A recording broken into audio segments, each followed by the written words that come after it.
welcome to the fifth and final week of our series called Out of Darkness.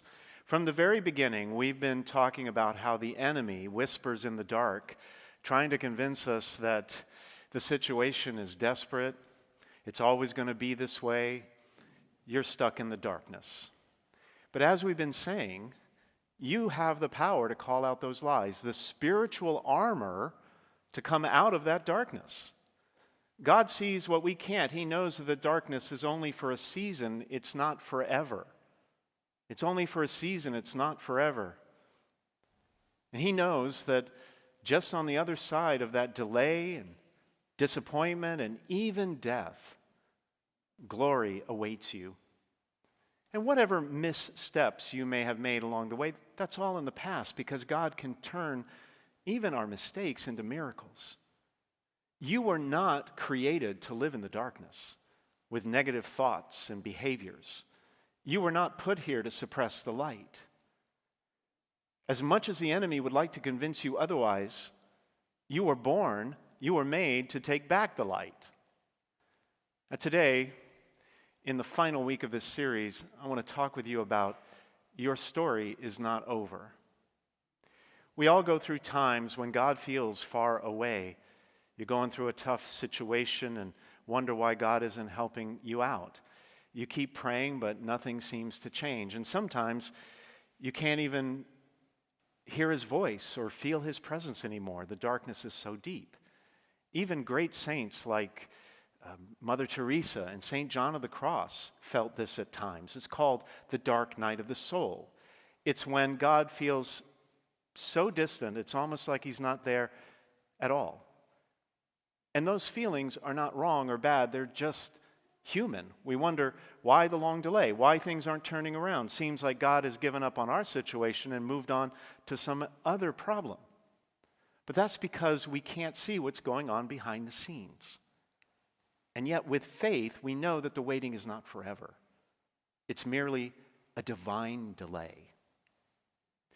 A friend of mine, Father Ray Reyes, a priest right here in San Francisco, went through this recently. In 2019, he was diagnosed with stage 3 chronic kidney disease. And over the years, the condition did not get better, it got worse. And he started losing a lot of weight, had to fight off several life-threatening infections. His body, his strength kept fading, and his kidneys kept failing. He went through a grueling regime of dialysis several times a week, week after week after week. It was a long season of painful delay. And Father Ray kept praying for a miracle. But the medical reports weren't improving. In fact, just the opposite. By 2025, he was facing stage 5 kidney failure. His body was giving up. It looked like after spending so many years serving faithfully as a priest, Father Ray, only 62 years old at the time, would be soon cut down in the prime of his life. But what no one knew, what no one could have guessed, is that his story was far from over. It's easy to get discouraged when the light is gone, the hope is gone, and all that sticks around are fear and darkness. This is how Martha and Mary felt in today's gospel story.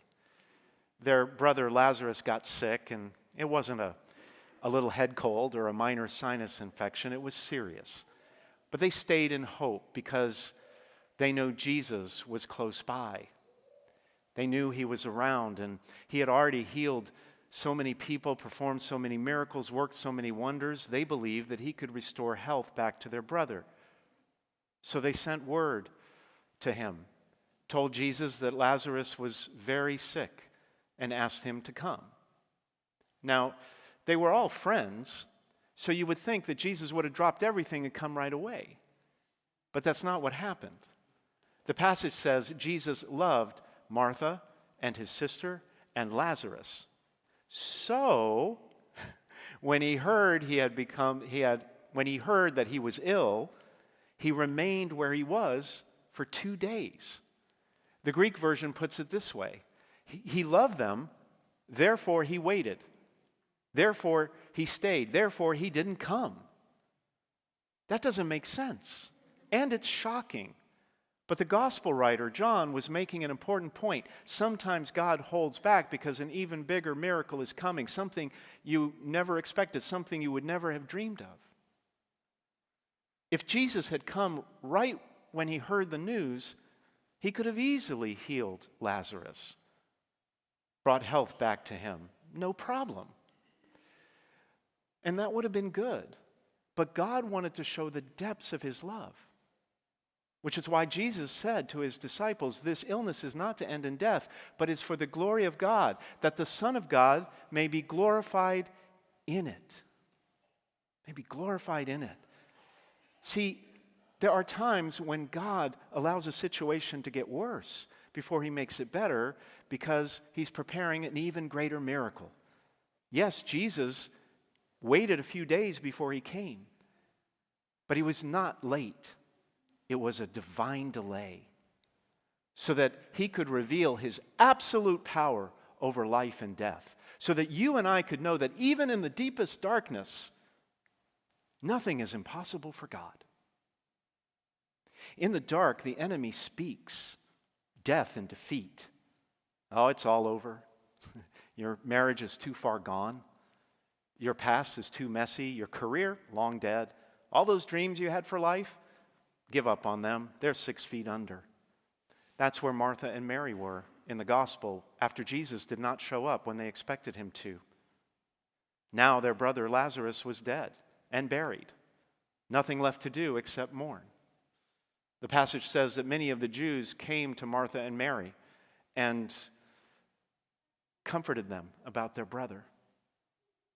At one point, Mary starts walking to the tomb, and everyone's following her, thinking that she's going there to grieve. See, everybody had given up. They knew it was over. The tomb had been sealed. Nothing more than anyone could do. The possible had just become impossible. Some even said, could not Jesus, who opened the eyes of the blind man, have done something that this man would not have died? Even Martha warned Jesus against opening the tomb. She said Lazarus had been dead too long. It wouldn't be pretty. I wonder if there are some parts of your life, I know there are in mine, that are not very pretty, that you wish were long gone, dead and buried. Maybe a child who's so off course you don't think there's any way back. Or the cancer has spread too far, you've given up hope. The relationship is beyond repair. Seems like divorce is the only option. Or the financial problems you've been dealing with, they're past the point of no return. Next stop, bankruptcy court. Day after day passed, the picture for Father Ray looked more and more bleak. His only chance of survival was a new kidney, but the wait list was long. It could take 5, even 10 years. That was time Father Ray didn't have. He was a man of faith, and he believed that Jesus was with him in the darkness, walking alongside him through this valley of the shadow of death, just as he did for Martha and Mary long ago. And when Jesus came to the tomb of Lazarus, the scripture says he wept. So touching, isn't it? He wept. He wept because of the pain and suffering his friend had gone through. He wept because of the grief Martha and Mary felt. He wept because of the indignity of death itself and the evil that created it, which was never part of God's plan for humanity. Jesus did not avoid the darkness.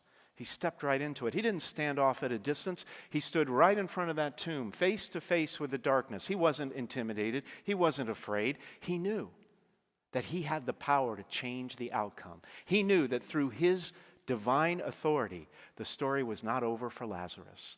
And all that was needed now was faith. And that was the turning point of the story. When Jesus said to Martha, I am the resurrection and the life.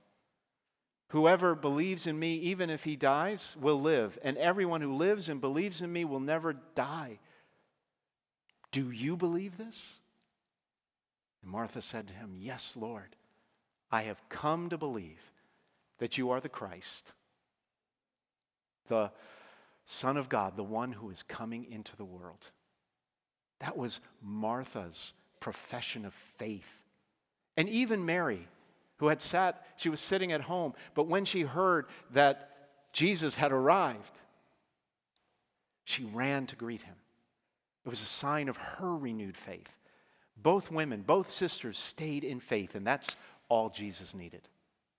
He went right to the tomb, ordered that the stone be removed, and cried out in a loud voice, "Lazarus, come out." The dead man came out, his hands and feet tied with burial bands, and his face was wrapped in a cloth. So Jesus said, "Untie him and let him go." As Father Ray kept waiting month after month for a new kidney, he also stayed in faith, just like Martha and Mary. Like with Lazarus, he believed that his illness was not to end in death, but in victory through God's love and mercy. Jesus once said to the woman with the issue of blood after she was healed. He once said to the leper after he was cleansed. He once said to blind Bartimaeus after he received his sight, "Your faith has saved you." That's because faith is what opens our hearts to what God is already doing in our lives. Faith is the door to healing and restoration. It's why Jesus said to Mary in the gospel, if you believe, you will see the glory of God. Faith changes everything. Without it, it's easy to give up when the darkness takes over. It's easy to forget that God is in control when the enemy whispers in the dark. But I have learned that even when you're at the end of your rope, when you have faith, God's rope begins.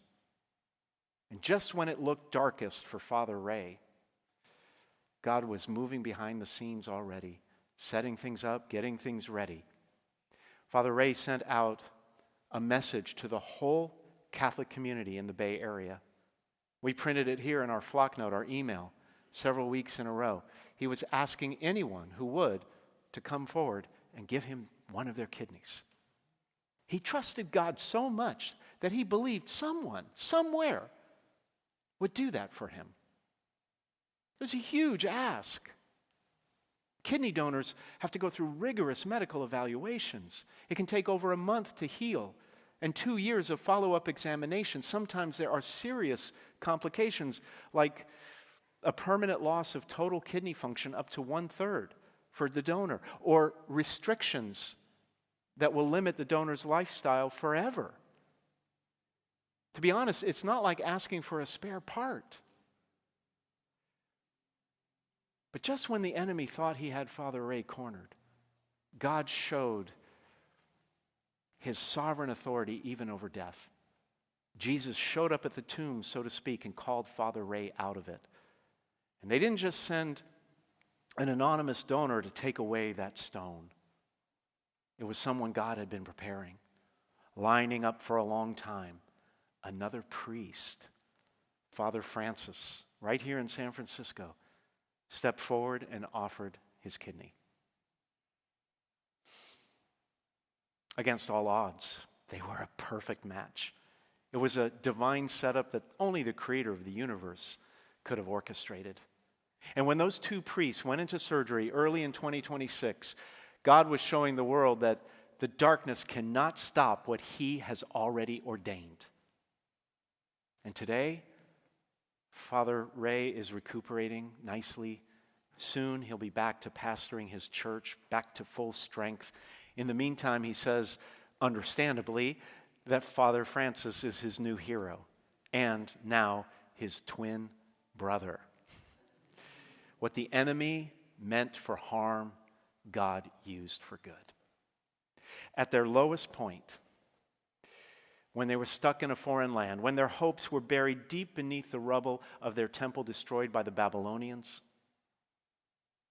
the city burned to the ground, their walls fallen down, God also called the Israelite people out of their tombs and gave them hope again. Through Ezekiel in the first reading today, he says, "Oh, my people, I will open your graves and have you rise from them and lead you back to the land of Israel. This is what God always does in the dark. He calls us back to life.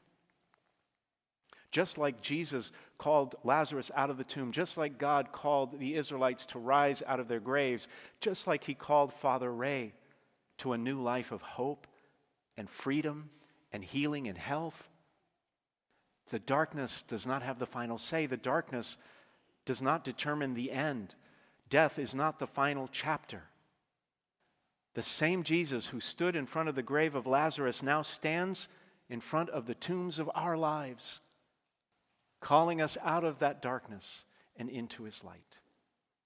Through his grace and his mercy and his power, your story is not over.